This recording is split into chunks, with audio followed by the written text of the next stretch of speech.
As you saw from the program, I will take the first part of these sessions in experiments.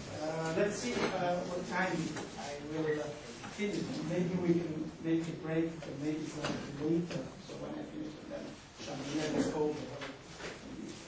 Let's see.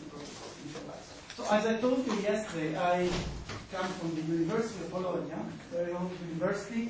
Here you have an image of a student at that time, and as you can see from this image, there are a few students here in the beginning listening to the lecture, one student doing his own stuff behind, and one sleeping.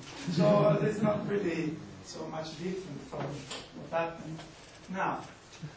So I will start immediately by, or maybe I should, yes, this, by saying that from the 19th to the 22nd of September, there will be in Bertinoro, very close to Forlì, very close to the University of Bologna, the fourth conference in what it's called Interdisciplinary Turbulence Initiative, and it's organized by the University of Oldenburg, the University of Darmstadt in Germany, and the University of Bologna.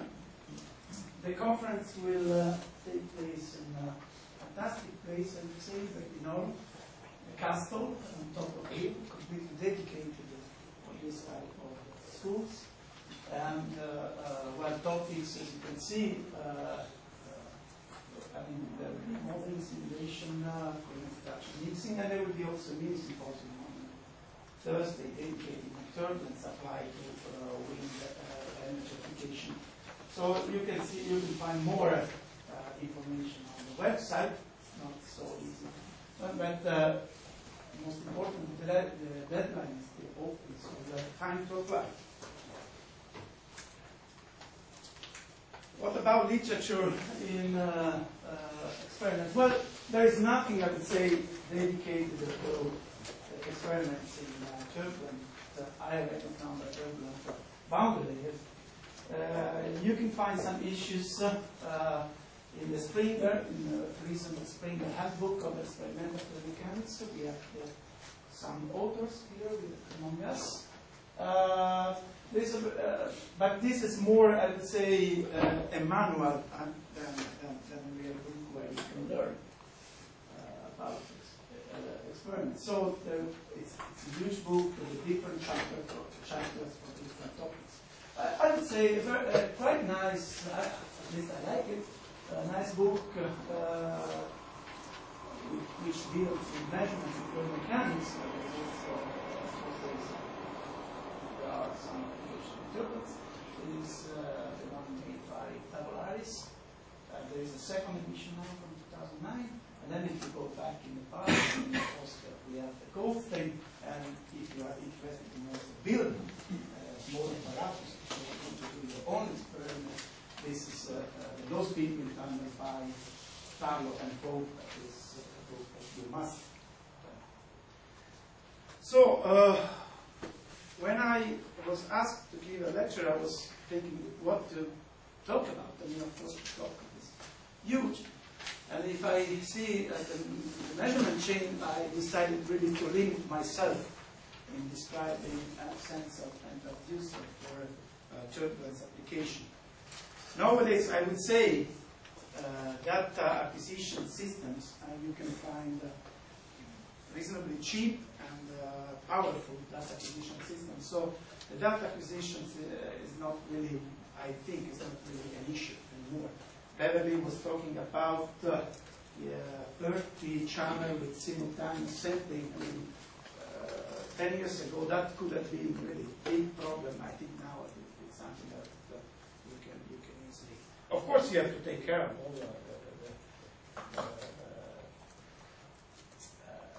mean, you have to take care of. You have to do the things properly. But I mean, the technology gives you a good system, I would say. And when it came to decide,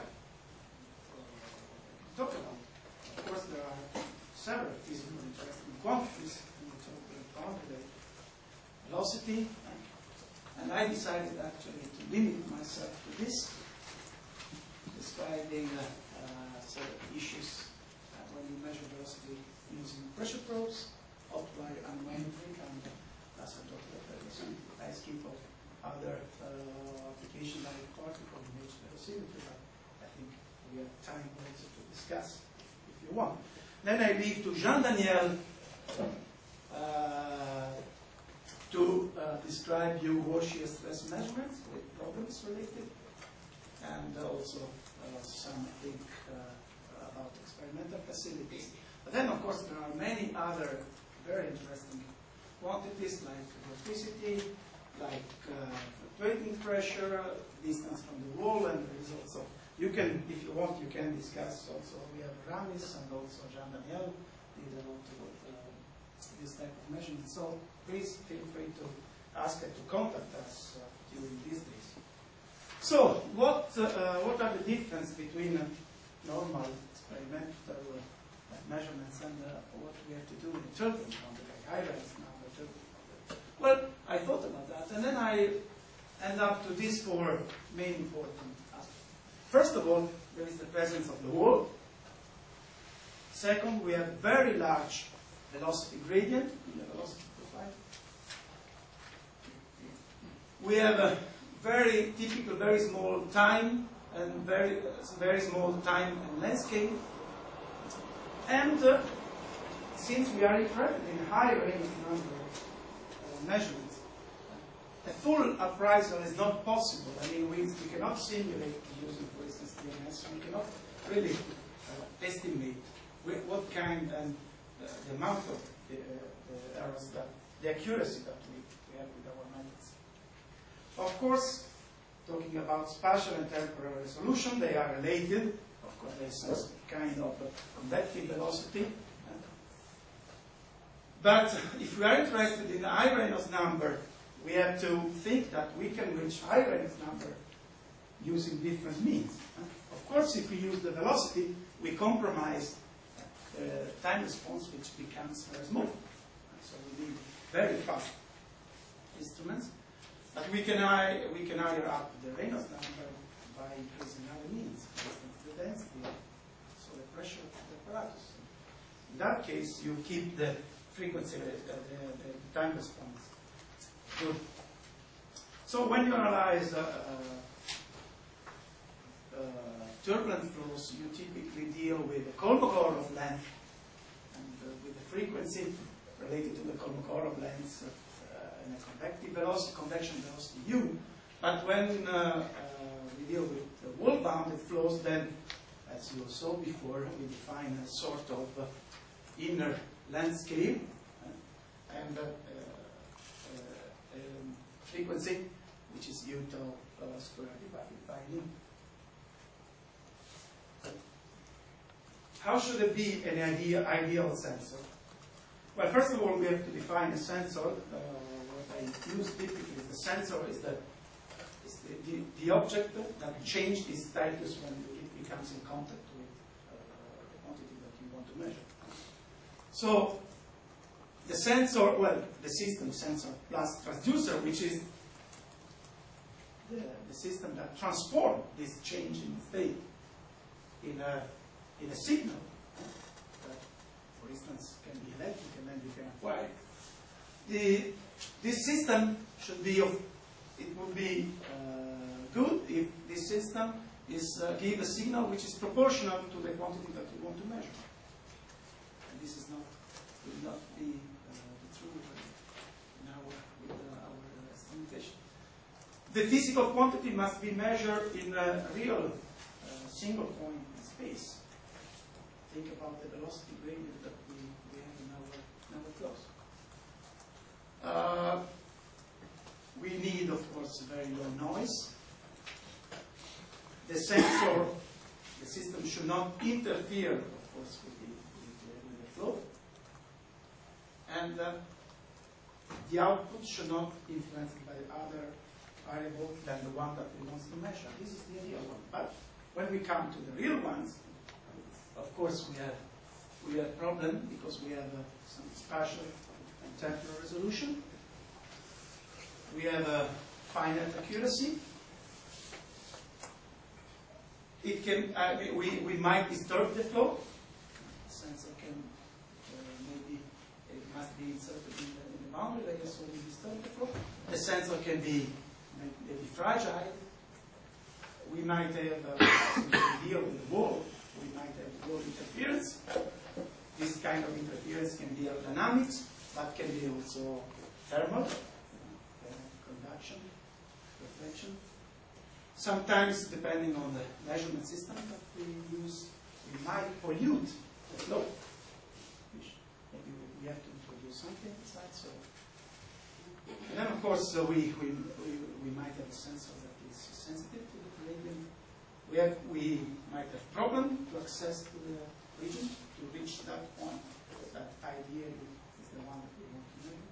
And of course we have, well, maybe Sweden is not a big deal, but at least the military cost might be a good point. So here you can find some recent papers that you can look at. Actually, we are Beverly, and so if you want to blame someone for the correction of some things that we're going to see now, you have here. We can have discussion. So let's start with pressure-based measurements. Well, you know, if we have steady flow, low velocity, and we neglect the viscosity, then we know that the Bernoulli laws hold, at least along the streamline. So we can see that we can, well, all of you know that we can measure, we can estimate the velocity squared just by measuring the total pressure and the static pressure of a fluid particle. If we increase the velocity, the Bernoulli relation does not hold anymore, but we can, of course, use the gas dynamic equation, and then we can end up to a sort of corrective term, which is a function of the Mach number. And you can see that if we go up to Mach number 0.3, this correction is very small. So for this, for the moment, we can neglect. How can you measure the total pressure, the static pressure of a fluid particle? If you are interested in a boundary layer flow, then you might measure these two pressures separately.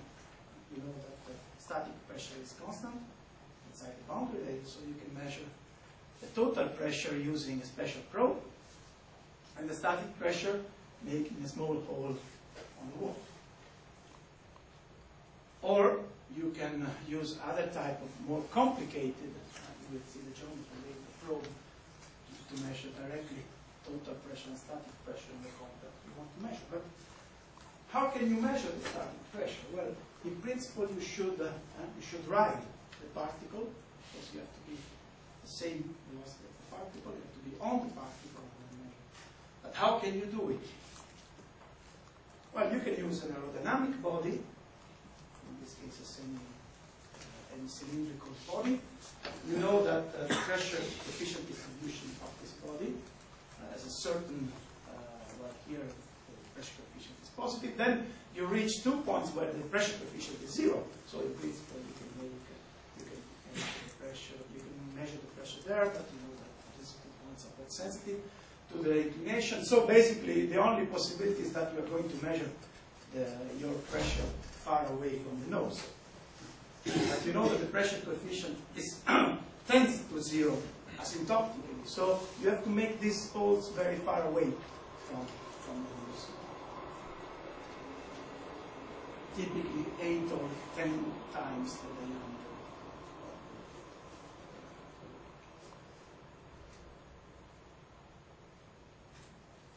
So, what are the problems of static flows?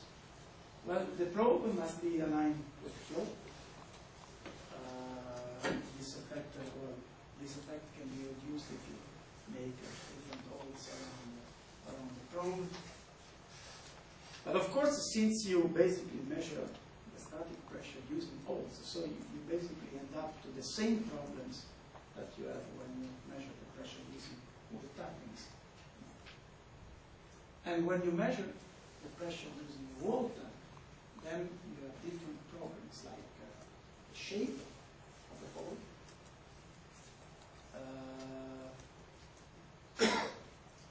case you have the probe, sorry, you have of course interference, because the probe is in one plane. And of course you have to hold the probe in one plane and then support. Now, if you plot the pressure distribution, the pressure coefficient distribution along the probe, you can see that of course we have a stagnation pressure on top of the probe, and then this pressure coefficient tends asymptotically to zero. But if we plot also the pressure coefficient due to the presence of the support, which holds the probe, then we see that these two terms compensate at a certain point. So nose, the effect of the acceleration due to the nose of the probe and the probe support may be compensated. So we have created some sort of probe which is able now to measure the static pressure. If we use instead tappings, then we need to take into account the shape of the orifice, the orientation of the orifice, also the actual shape of the surface, which can be somehow damaged by there can be micro damages due to the how you work, how you produce the hole. And well, of course, in case of wall tapping, we should take into account that we are measuring the pressure in a point that is positioned it's positioned in a different position from the point where we measure the stagnation pressure. So this is some results from McKinney and Smith in 2002, measurements in science and technology.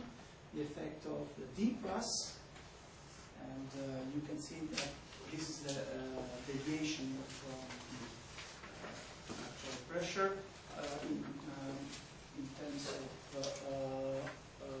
sorry, this is Beverly's U-tau.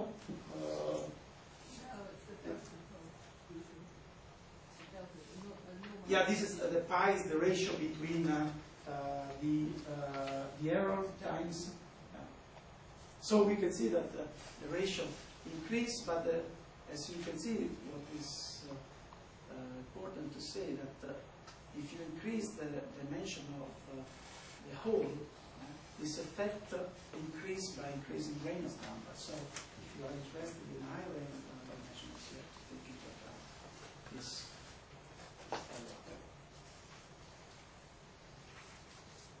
This error decreases when actually, if you keep fixed the plus, if you increase the diameter of, so in this case, this effect is slightly decreased, but in both cases you have to consider that.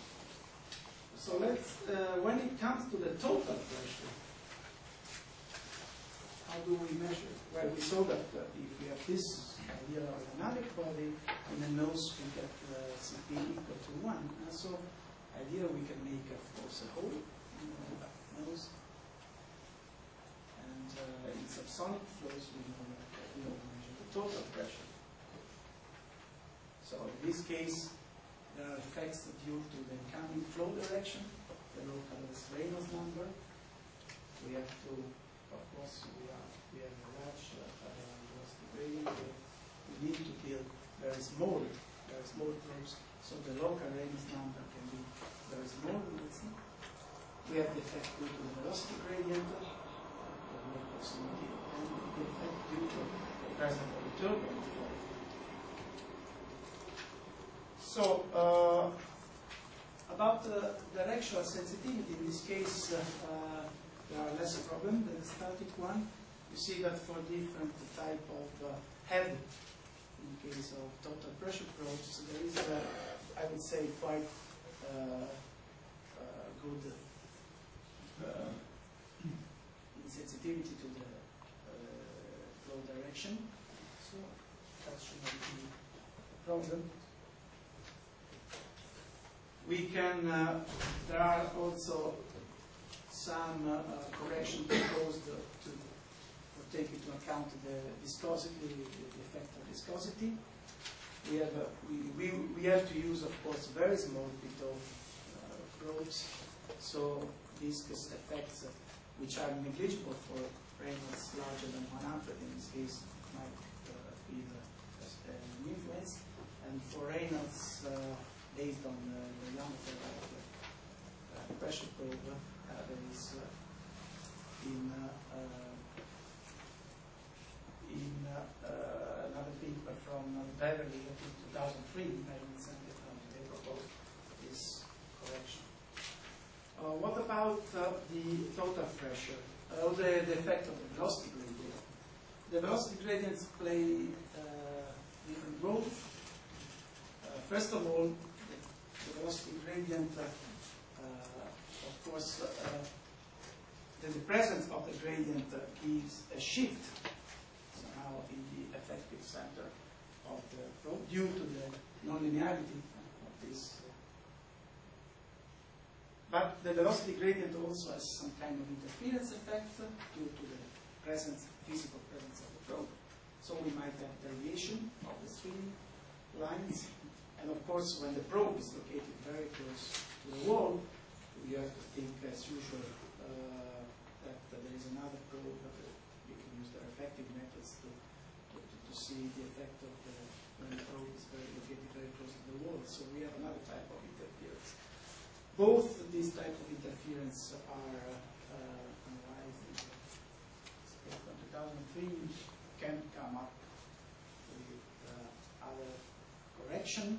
In this case, the correction is actually not really correction in velocity, but you change the real position of the probe. It's like this both for, I would say, for the deviation of the streamlines and also for the interference with the wall. So, how important these wall correction are? If you see these results in using whole probes and uncorrected and uncorrected, right? You can see actually that the amount of the correction can change the slope, the logarithmic region, so the constant from 0.39 to 0.42, which is actually, as you saw these days, is actually the range of interest where we are looking if there might be universality or not. So of course correction are extremely important. So this is a metal with a double phase. So the message that I'm telling you that if you want to use force pressure probes, you have to be extremely careful. On the other hand, I mean, it's of course, I mean, it's questionable the use or the amount of the correction. Effect of the turbulence. Of course, here we have a nonlinear effect. If we calculate, if we decompose the velocity field and the pressure field using the minimum with the Reynolds decomposition, and we average at the end, of course, we have an extra term which increase your total pressure at the end. So this is something that you should take into account. And actually, in a turbulent boundary layer, you have non-isotropic turbulent flow. So you might also ask yourself what is the contribution of the three different rotations. So that's also something that can be studied. Well, there are some papers that I mean,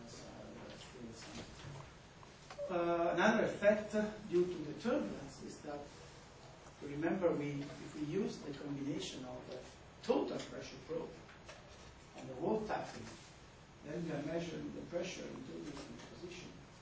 And but since the boundary layer is total, now the pressure is So you need to take into account also this, you have a slightly gradient of static pressure. Luckily, this gradient is of the opposite sign of the effect of the turbulence, so somehow they compensate, but still, take into account. How do you measure the pressure? What kind of transducer you use? Typically, there are some, I would say, expensive transducer, actually basically developed for aerodynamic applications. So if you look at the internet, you find this is a Setra, for instance, which is developed for wind tunnel application. They are very accurate, but of course they need to be calibrated time to time, and they might be expensive if you are interested in the root cause measurement. If you want to measure a different point, for instance, if you want to measure the shear stress in the channel, and then you need the pressure distribution inside the channel, then probably it's better to use pressure scanners. This is from PSI, but it's also from ScanGlass. But of course, since you have to calibrate them at the end, when it comes to the accuracy of the measurement, then you have to relate to classical methods, like the new tube or the Wetzman method, which is typically used at least in this lab to calibrate all of this. So let's move to thermal anemometry.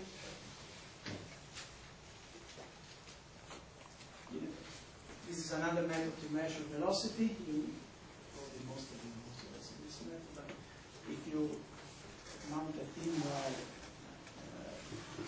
and you apply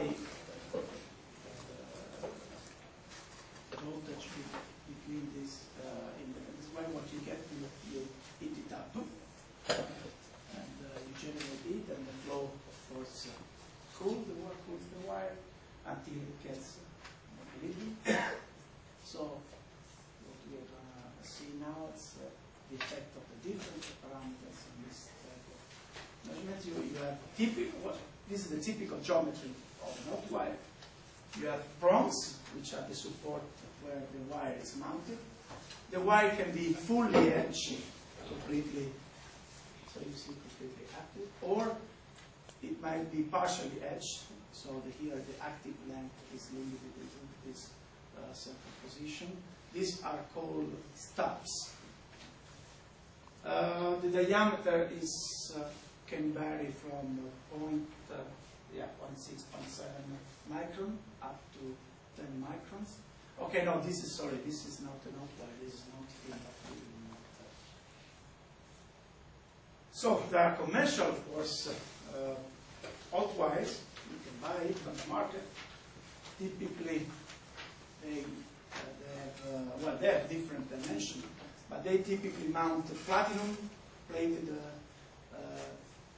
tungsten 5 microns diameter with a length of an optic length of 1.2 millimeters. There are some other probes which have stubs. They are typically 3 millimeters long with a 1.25 millimeter active length. We should keep this 5 microns in mind, because we will see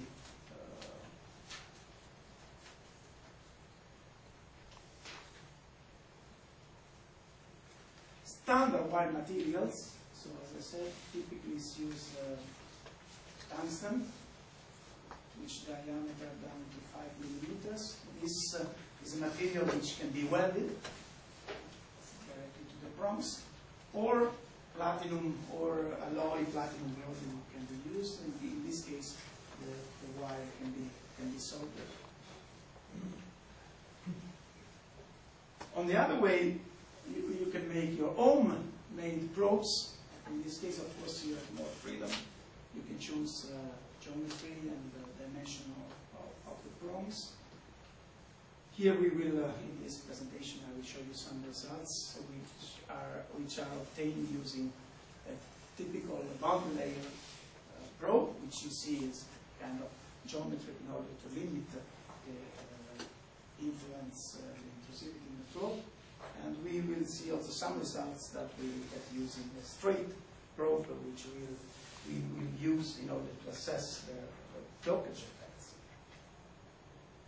So the governing equation, well, the variation of the energy, the thermal energy stored in the wire, is the difference between the power that you generate applying the voltage to the wire minus the heat that you transfer into the fluid when you get the equilibrium, and you assume that radiation are small, the conduction to the wire support is small, that the wire temperature is uniform over the entire sensor, and that if you assume that the velocity reaches the wire normally and is uniform on the entire length, and the fluid temperature and density is constant, then you end up to what is called the King's law. The voltage that you measure on your wire is equal to the constant plus another constant times U to the N, where A, B, and N, of course, are constant, which has to be measured each time. We can see here that A and these two constant A, B depends from the temperature, so you need to control the temperature of the flow that you are measuring. Either you control the temperature of the flow, or you provide some kind of a posteriori correction to take the temperature of the flow into account. How is the response of this transducer? So you can see that there is this is the King's law, and what happened when the Reynolds number becomes very small is that then what we neglected before starts to have a role. So in this case, the natural convection starts to play a role. Actually, there are there's been proposed some modification of the King's law, which takes into account this effect of natural convection at very low velocity. In air, at standard case, these velocities are at 0.07 meters per second. So one can question, well, we are not really interested in that low velocity. But if we look to a recent picture from Ramis, it showed the PDF of the velocity measured at different position from the wall, Y plus. We can see that actually the PDF very close to the wall. Of course, the average maybe is larger than the velocity than 0.07. But there are many samples that lay in a very low velocity. And if you want to, measure correctly, that you have to calibrate until that low velocity. Here, for instance, we have we have if you do the ratio between the minimum velocity and the local heat, as you see that you can get samples that are about 20% of the mean one. So you really need to characterize the response of your probe down to very low velocity if you want to measure a total boundary. How do you measure the resistance of your wire? Well, there are several possibilities. This is historically the first circuit developed. In this case, the current which passes through the probe, which is positioned on a Wheatstone bridge. The current is constant, so by measuring the voltage, you measure directly the resistance, and so you have information about the temperature of the flow. Then you can apply a feedback to the Wheatstone bridge, and you can keep the temperature of the probe constant, and then you measure the current, the current that you feed to the circuit in order to keep the temperature constant. In this case, you basically you you have an anemometer which has a high frequency response, and is now it's kind of a standard for velocity measurements. But of course, yes, you have the advantage, the disadvantage of a more complex circuit, and sometimes can be noise and can give some strange response. So there are, it has been developed a new type of anemometer, constant voltage anemometer, which actually has the advantage of having a large response and high frequency, of course. And apparently, I've never used it directly, but apparently it's much more stable. And it's independent by the cable that you use, like in a temperature, constant temperature mounted, always create problems. They have to be on a fixed line. So, these are calibration curves. You can see the voltage and the velocity for different, for overheat ratio. How do you calibrate? Well, there are, you can calibrate it dynamically, but typically you calibrate in a static way. You put a probe in a known flow. You flow you know the direction and the intensity.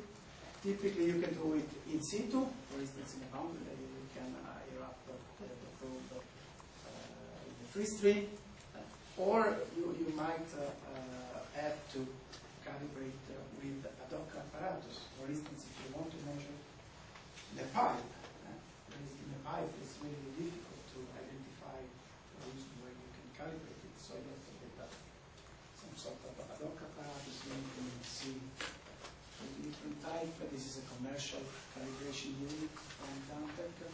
This is a kind of a sketch for a multi-probe, as you can see here, calibration of actual X-probe calibration. So the response of the hot wire is slightly more complicated than the pressure probe. In this case, we have also the effect of a different component which contribute to the cooling with a different weight. So typically you introduce these two sensitivity coefficients in order to take into account the different contribution of the different component. But in a turbulent boundary layer, you can, this, let's say, the lateral component V and W can be neglected. So if you align the probe with the mean flow, typically you can get a final response of the probe which is related to the U component, the mean and then of course the flow. So when it comes to the problems, now let's start with spatial resolution. Of course, we need to make the sensor as small as possible.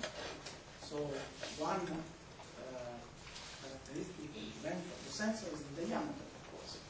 And the diameter has to be, we saw that the diameter can be down to 0.7 micron, but we have to be careful because when you buy the wire, typically, I mean, you are not really sure what can be the diameter. So sometimes you can get the diameters which are 20% higher. But what about L, the length of your wire? There are problems because you cannot go down to low values, because otherwise you start to have heat conduction problems. And of course you might have problems, aerodynamic problems with the flow.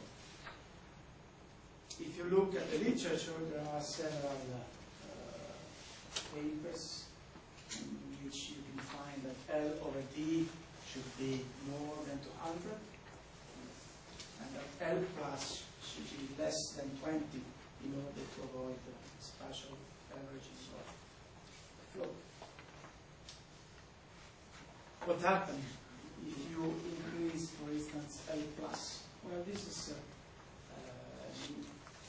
so you don't see so much differences in the mean profile. Actually, well, you see some deviation here.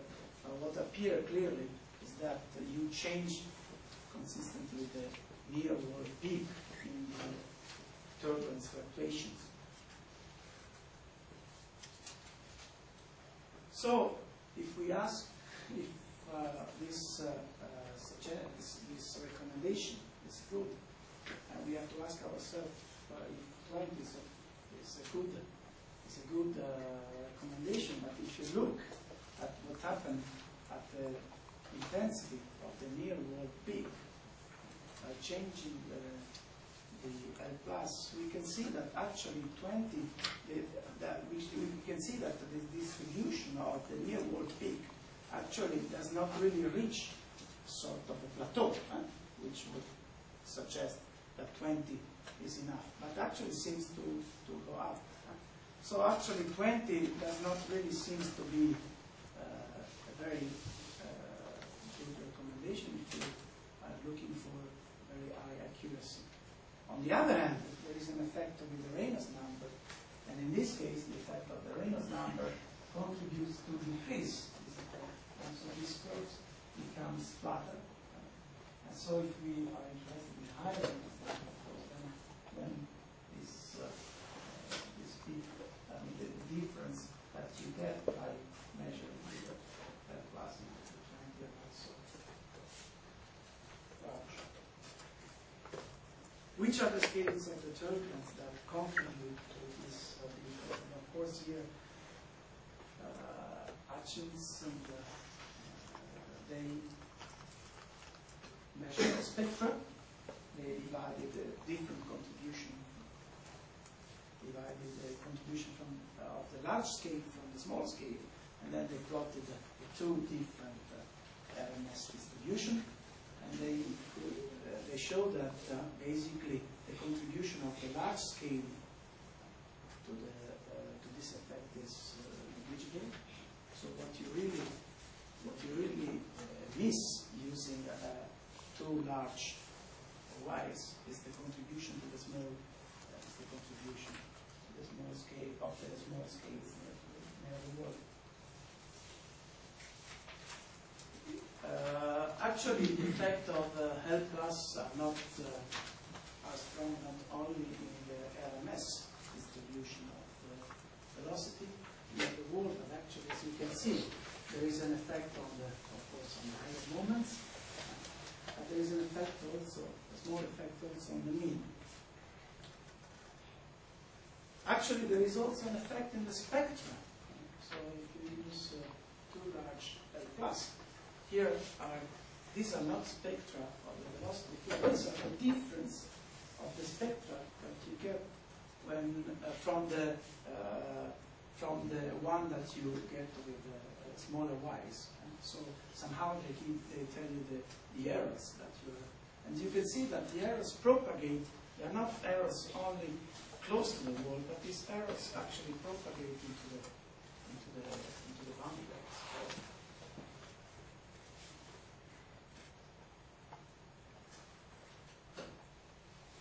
What happened if we change L over D by keeping now the same L plus? And what it seems that if you decrease then L over D, then the near wall peak also decreases. So of course in this case we start to get into heat conduction problems. So this is an effect that should be more deeply analyzed, and Lee Keown and the paper Measurement Science number 2004, they did some numeric calculation of the cooling using, or I would say, different type of material. Here, what we can see here is a curve, let's say, that gives you an acceptable and cooling effect. And with this curve is here you can see the length of the stubs. So in this case we have a wire which is not fully hedged, but we have stubs. As you can see that if we partially hedge the wire, then this L over D to have acceptable heat conduction decreases. So maybe we have the hope that 200 might be overcome, and we can use smaller L over D values.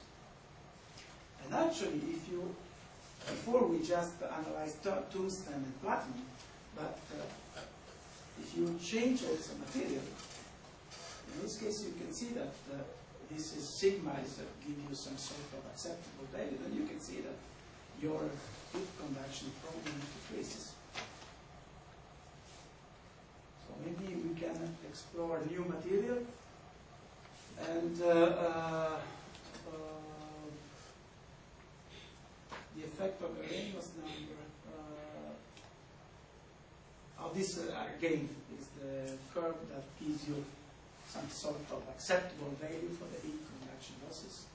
And here we see that the effect of the Reynolds number tends also to decrease this value. So if we are interested in high Reynolds number experiments, then we might actually explore the possibility to go down with L over D.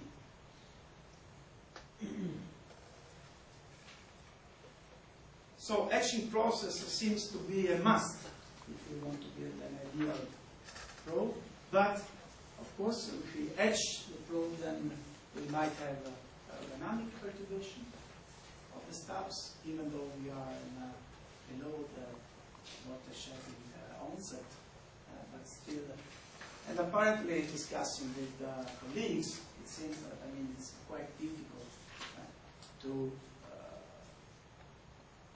build up a probe partially etched with the kind of ideal straight geometry of the wire.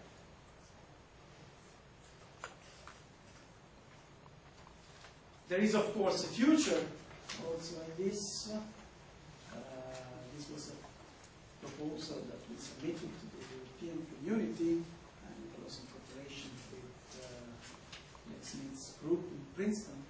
And the idea is to develop, of course, micro or nano, depends on what this is 500 microns, so very small probes. The problem in this case is that, of course, we have to develop properly the electron, which we can probably we can use the one that is available, and also calibration procedures, and also the aerodynamic effect due to the support might be large. This is another version by a group in Tel Aviv, and Zinnober. Frequency response. Looking at some spectra provided by Hutchins and we can see that somehow we have T plus. So here we have, of course, the smaller scales. And here we see that the spectra seems to collapse. So it seems that we can define a sort of minimum T plus that need to be resolved. And this is identified with 3. So if we have a U tau of 2.1 meters per second, T plus equal 3 corresponds to transducer that need a frequency of about 100 kilohertz, which is a frequency that the actual thermometer can stand. But if we increase this value, so then we go to, if we increase 100 kilohertz is somehow the sort of actual limit of this instrumentation.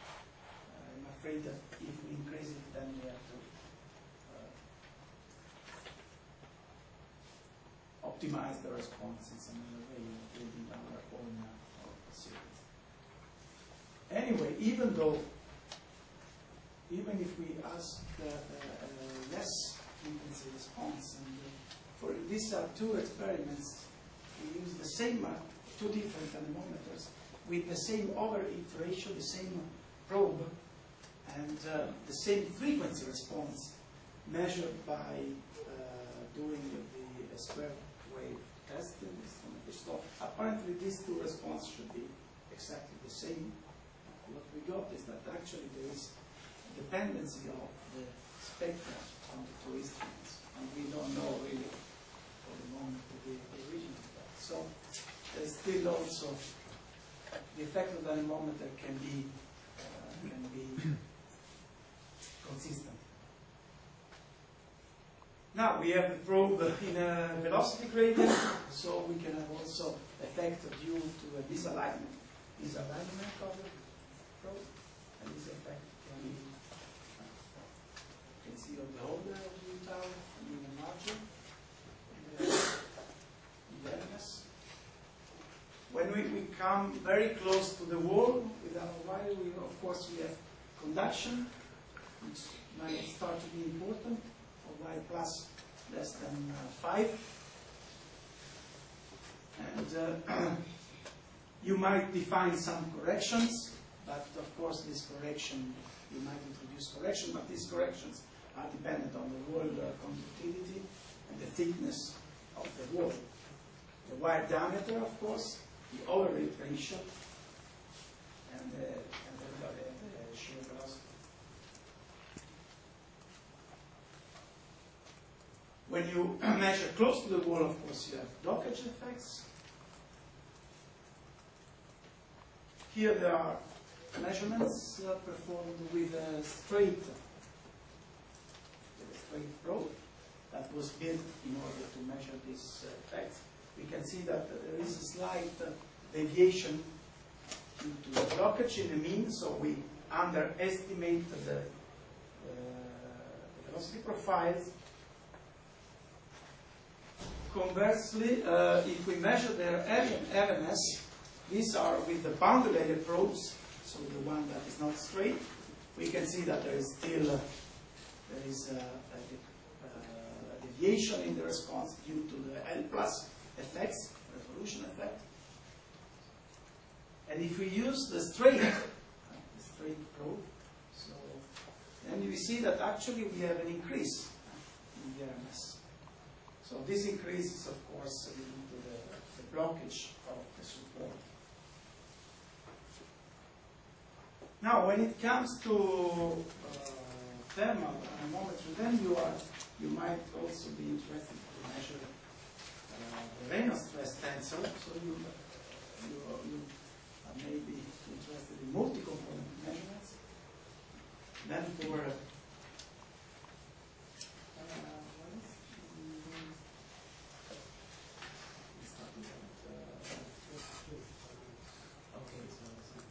when it comes to the multi-probes, then we, of course, the measurement volume increase consistently, considerably. Sorry.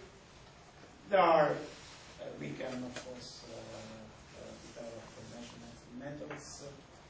I don't want to spend much time on that. I think most of you know that. We need, of course, to set up a special calibration procedure in which we have to, of course, analyze the response of the probe with different orientation of the flow. But of course, when we start to measure inside the boundary layers, we end up to some errors. In this case, for instance, we saw fairly large deviation of the wall normal component, which should be 0, of course, the beam wall normal component. And also deviation of the UV stress when it comes very close to the wall.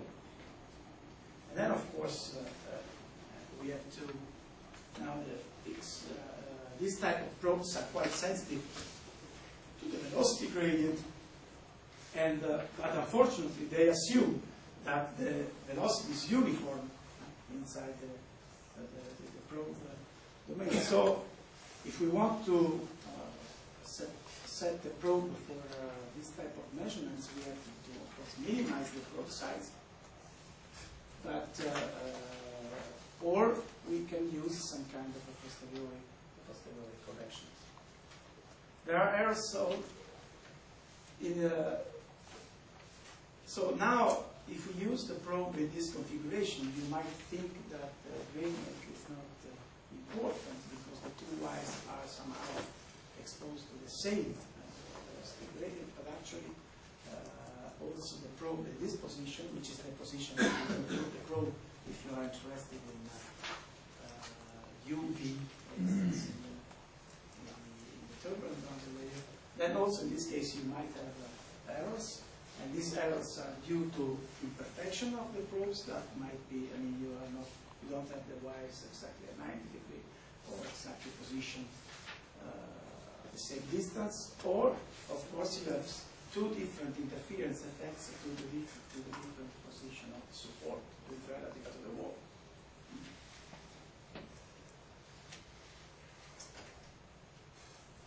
Here we did some experiments in which we built a sort of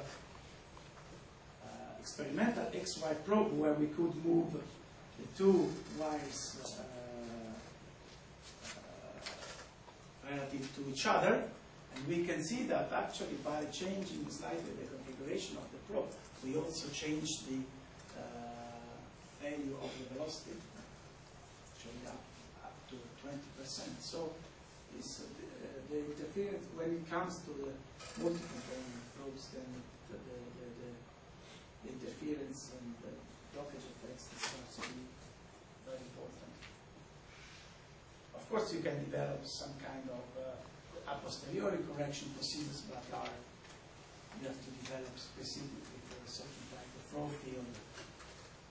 In this case, we did the hypothesis that, of course, the velocity v should be equal to 0 inside the boundary layer.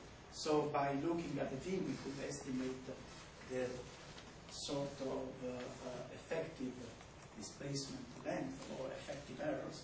And by using these errors, we could change the distribution of the Rayleigh stress tensor.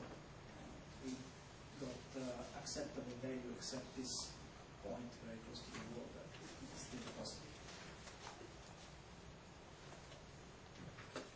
So finally, just this problem, I want just to end with this. I don't want to go, you have the slides with you. I don't want to go to the basic principle of the laser Doppler anemometer. Of course, you know that the main characteristic is that you don't have, you have a non-intrusive technique, but of course you have to take into account that you put sealing on the floor. So in some sorts, the sealing can make this technique intrusive. Actually, you can have a very high accuracy measurements with, I would say, with a very good spatial resolution. And well, you know the basic principle. Basically, you get fringes when sealing pass through the fringes. You have some kind of signal, reflected signal. You capture with the sealing special sealing detectors, and then by analyzing the frequency, you might have information about the velocity. Now, what is important is that actually by changing and by choosing special lengths, you can of course determine, you can fix the measurement value. So this is something that is quite good with the system, because then you can use, for instance, beam expander, or you can design special optics with mirrors in order to really approach the measuring point with a certain angle and limit the measurement, the dimension of the measurement point. We will see, if we compare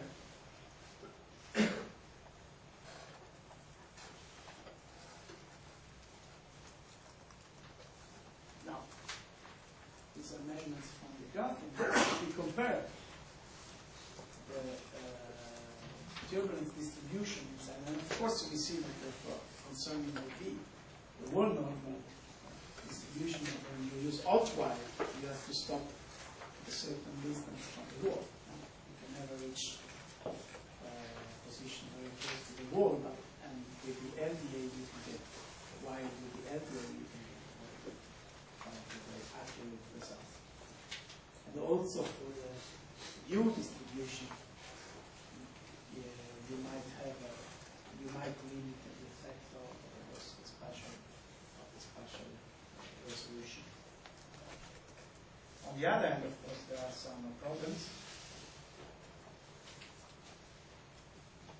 Sometimes you need to decrease the measurement volume. You need to put mirrors inside the facility, so sometimes vibration, or they might create interference, blockage in the flow. Of course, you have to study how the ceiling behaves when you approach the wall, and you can have some bias related to the particle arrival rate, which is proportional to the fluid velocity. And typically you have a bias when you have high velocity, but when you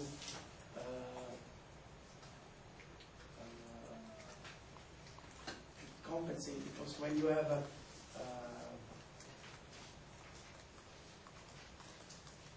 when you have high velocity, you have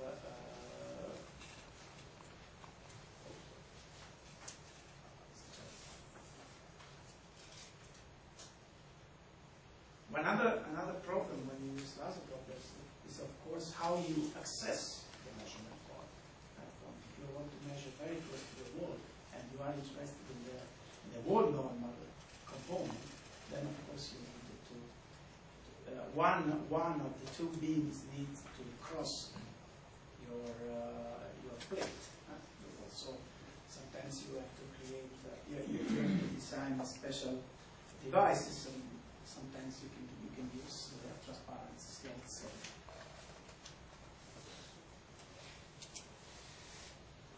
Okay, so I think now we can have a break, and then I give